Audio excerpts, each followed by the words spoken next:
اسرائیل کو غزہ پٹی میں آج بہت بڑا جھٹکا لگا ہے۔ اسرائیل کے پرائم منسٹر بنجامن نتنیاہو کا کہنا ہے اسرائیل کے لیے آج کا دن بہت دکھ کا دن ہے، بہت افسوس کا دن ہے، اور اس کی وجہ یہ ہے کیونکہ حماس کے لڑاکوں نے اسرائیل کے ان تمام جوانوں کو ایک ہی حملے میں ہلاک کر دیا ہے۔ 7 اسرائیلی فوجی کو حماس کے لڑاکوں نے ایک حملے میں ہلاک کر دیا ہے، اور لگاتار ان دنوں ریزسٹنس گروپ کی طرف سے، حماس کی طرف سے، القسام بریگیڈ کی طرف سے اسرائیلی آرمی کو ٹارگٹ کیا جا رہا ہے، مارا جا رہا ہے، اور پورا دباؤ بنایا جا رہا ہے کہ اب اسرائیل غزہ پٹی میں بھی سیز فائر کرے، اپنی آرمی کو باہر نکالے۔ لیکن اسرائیل کو یہ لگتا ہے کہ اس کے پاس دنیا کی سب سے مضبوط ایجنسی ہے، اس کے پاس امریکہ کا ہتھیار ہے، تو وہ حماس کے لڑاکوں کو، وہ القسام بریگیڈ کو جھکنے پر مجبور کر دے گا۔ لیکن حماس کی ہمت کو سلام کیجئے، ان کی بہادری کو داد دیجئے کہ حماس کے لڑاکے ڈر نہیں رہے ہیں، پیچھے نہیں ہٹ رہے ہیں، اپنا سب کچھ کھو دینے کو تیار ہیں، لیکن وہ اپنی خود مختاری سے، اپنے وقار سے، اپنی عزت سے سمجھوتا نہیں کر رہے ہیں، اور لگاتار اس مشکل گھڑی میں بھی وہ اسرائیل کی آرمی کا مقابلہ کر رہے ہیں۔ اور اس خبر کو تقریباً تمام میڈیا ہاؤسز نے شائع کیا ہے۔ سب سے پہلے اس خبر کو خود القسام بریگیڈ نے اپنے ٹیلی گرام چینل پر ریلیز کیا، باضابطہ ایک ویڈیو دکھایا القسام بریگیڈ نے، جس میں القسام نے دعویٰ کیا کہ اس نے اسرائیلی آرمی کو ہلاک کر دیا ہے۔ دراصل اسرائیلی آرمی ایک بختر بند گاڑی میں کہیں جا رہی تھی، وہیں پر ایک دھماکہ کیا گیا، اور اس دھماکے میں پوری جو گاڑی ہے وہ آگ سے جل جاتی ہے، اور اس گاڑی میں جتنے اسرائیلی آرمی کے افراد موجود تھے ان سب کی ہلاکت ہو جاتی ہے۔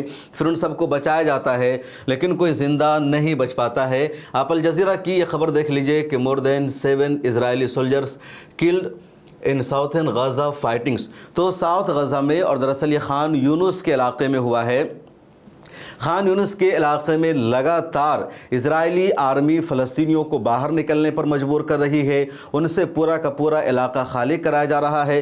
پورے خان یونس کو ایک طرح سے چٹیل میدان میں ان لوگوں نے تبدیل کر دیا ہے، قبرستان بنا دیا ہے، ایک ایک گھر اور ٹینٹ کو وہاں سے ان لوگوں نے اجاڑ دیا ہے۔ لیکن ان سب کے باوجود جو حماس کے لڑاکے ہیں ان کا مقابلہ کر رہے ہیں۔ یہ اسرائیل کا اخبار ہے ٹائمز آف اسرائیل، اور اس نے آج ہی صبح یہ خبر شائع کی ہے کہ 7 اسرائیلی فوجی کو قتل کر دیا ہے حماس کے لڑاکوں نے غزہ پٹی میں، اور ایک دھماکہ کے ذریعے ہوا، ایکسپلوزیو کے ذریعے ہوا، اور ایک گاڑی کو، جو آرمی کی گاڑی تھی، بختر بند گاڑی تھی، وہ گاڑی جا رہی تھی تبھی اس کو ہٹ کیا گیا، اور یہ جو پوری گاڑی میں جتنے اسرائیلی آرمی کے افراد موجود تھے سب ہلاک ہو گئے ہیں۔ کل بھی ایک رپورٹ میں نے بتایا تھا کہ 3 اسرائیلی آرمی کو ہلاک کیا ہے حماس کے لڑاکوں نے، اس سے 2 دن پہلے بھی 3-4 کے مرنے کی خبر آئی تھی۔ اس کے علاوہ روزانہ کی بنیاد پر القسام بریگیڈ اسرائیلی آرمی کو ٹارگٹ کر رہی ہے، ان کی گاڑیوں کو نقصان پہنچا رہی ہے۔ ایک اور خبر کل میں نے بتایا تھا کہ اسرائیل کے 3-4 مرکاوا ٹینک کو اور D9 بلڈوزر کو القسام بریگیڈ نے ٹارگٹ کیا تھا۔ اس حملے میں یہ 7 اسرائیلی آرمی کے جوان جس کی ہلاکت ہوئی ہے، اس کی تفصیل یہ سامنے آئی ہے۔ لیفٹیننٹ متان شائی یاشنو وسکی، جس کی 21 سال عمر ہے اور کفر یونا سے ہے۔ اس کے بعد اسٹاف سرجنٹ رونیل بن موشی، یہ 20 سال کا ہے، روہوت سے ہے، جو اسرائیل کا ایک علاقہ ہے۔ اسٹاف سرجنٹ نیو رادیا، یہ 20 سال کا ہے اور الیاخین سے ہے۔ اس کے بعد سرجنٹ رونن شاپیرو، یہ 19 سال کا ہے اور مسکیرت باتیا سے ہے۔ سرجنٹ شہار مناو، یہ 21 سال کا ہے، اشکلون سے ہے۔ سرجنٹ میان باروخ پیرل، یہ 20 سال کا ہے اور اشار سے ہے۔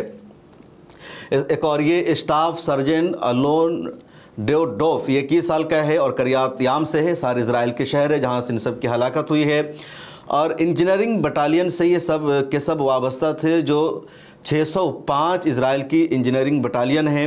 جو ابتدائی رپورٹ سامنے آئی ہے اس کے مطابق یہ سبھی IDF کی ایک بختر بند گاڑی میں جا رہے تھے، جہاں آگ بھڑک اٹھی اور یہ سب جل کر ہلاک ہو گئے، سب کی موت ہو گئی، اور گاڑی کے جلے ہوئے حصے سے ان سب کو نکالا گیا ہے، اس سب کو بچانے کی کوشش کی گئی ہے۔ تو حماس کے جو لڑاکے ہیں، القسام بریگیڈ جو ہے وہ لگاتار غزہ پٹی میں ریزسٹنس کر رہی ہے، اور روزانہ کی بنیاد پر اسرائیلی آرمی کو ٹارگٹ کیا جا رہا ہے۔